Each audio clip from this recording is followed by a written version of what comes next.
turatangiye rero nk'ibisanzwe amazina yanjye bakaba banyita sound cheat again. Rero uyu munsi I'm going to explain to you the name which is given to the boys name where they call them Sosthene. Uyu munsi rero nkaba ngiye kubana basobanura akazina k'abahungu aho bakunze kubita ba Sosthene. Nk'ibisanzwe rero musanzwe mubimenyereye yuko uramutse ushaka ibiganiro byanjye you can go to YouTube channel by writing searching Impeshi videos then subscribe me in order to be notified in every time when I post my everything. Ubundi ukande subscribe kugira tujye tubasha kubana buri gihe ninkiraho ikintu cy'ubwenge. Nibisanzwe rero ndakwifuriza yuko wakurikirana uburyo nsobanuramo rino zina bita Sosthene kandi usige comment ikintu runaka ntazagukoriraho. Nibisanzwe rero iyo bagiye gusobanura izina ry'umuntu bakurikiza alphabetical names cyangwa se amazina alphabet. Nibisanzwe sa ibanza kuri Sosthene sa ivuga success cyangwa se intsinzi, o ikavuga outlook cyangwa se ureba kure. Sa ikurikira kuri Sosthene ikavuga sweetheart cyangwa se uw'igikundiro. Ta bikavuga time ni igihe. Atanga igihe gihagije ku nshuti ze. Noneho nk'ibisanzwe bagakurikizaho high cyangwa se happiness bivuga ibyishimo kuko anabitanga. Bivuga ancient bivuga yuko arakundwa. N cyangwa se nayo kuri Sosthene bivuga name cyangwa se izina cyangwa se icyubahiro, ibikorwa bye ni iby'iminezero, arashimishije. Rero nk'ibisanzwe iyo basobanuye alphabetical names cyangwa se alphabet ntago biba bihagije. Turagaruka rero ntita mbasobanura izina Sosthene, imico yabo, mbese barangwa n'iki.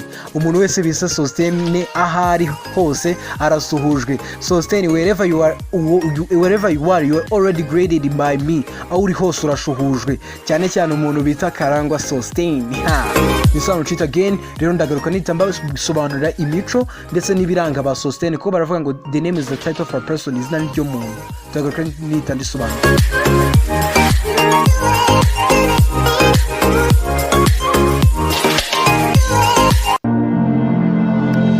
Rero turakomeje nk'ibisanzwe amazina yanjye banyita sound cheat. Rero Sosthene ni izina rihabwa umwana w'umuhungu rikaba rikomoka mu rurimi rw'ikigereki aho risobanura ngo umunyembaraga cyangwa se ukomeye. Ba Sosthene barangwa no kuba ari abanyembaraga, bigirira icyizere, bakunze kuba abanyabwenge ku kintu runaka. Ba Sosthene baba bazi kuvumbura ukuri batarinze guhabwa ibimenyetso, babasha gusobanukirwa ikibazo neza bitagoranye.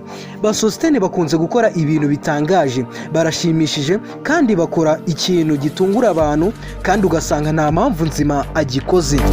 Areba ibintu bimufitiye inyungu, ni ari gutekereza kenshi atekereza ku bintu by'inyungu. Muri make buri kintu cyose agikurikira afite impamvu, akenshi akurikirana inyungu azagikuraho. Nk'ibisanzwe rero Sosthene abashaka kumenya byinshi byerekeranye n'Imana kuko n'ubusanzwe abakunda gusenga nubwo abenshi batabimubonaho.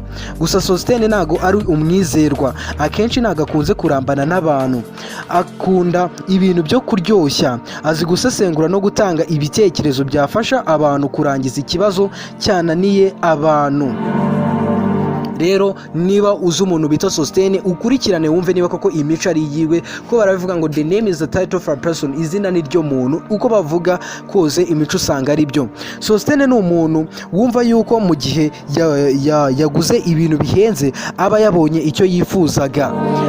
Akunda ibintu bihenze kandi bisa neza, ibyananiye abantu arabibakemurira. Akunda ibintu byo kumenya utuntu dushya.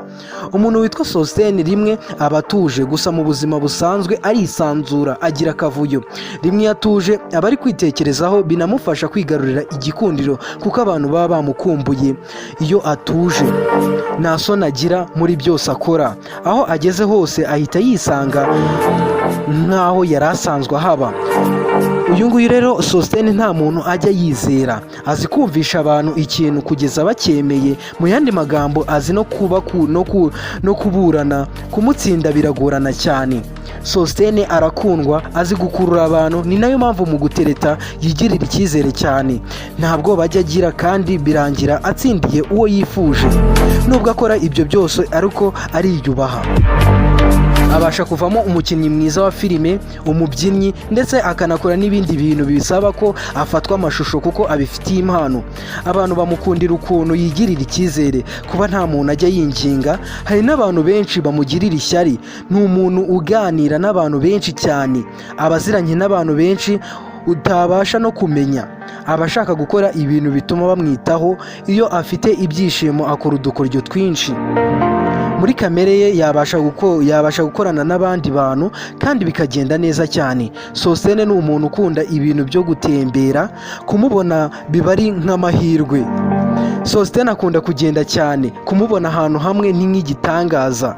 Kandi Sosthene ngakunda ibintu bishashagirana, akunda ibintu bishyashya cyane, twavuga ngo ice, ibintu bishashagirana bisa neza.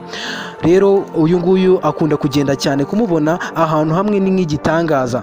Ashobora kuvamo umukozi mwiza mu byo ari byo byose, cyane cyane ibijyanye n'amateka.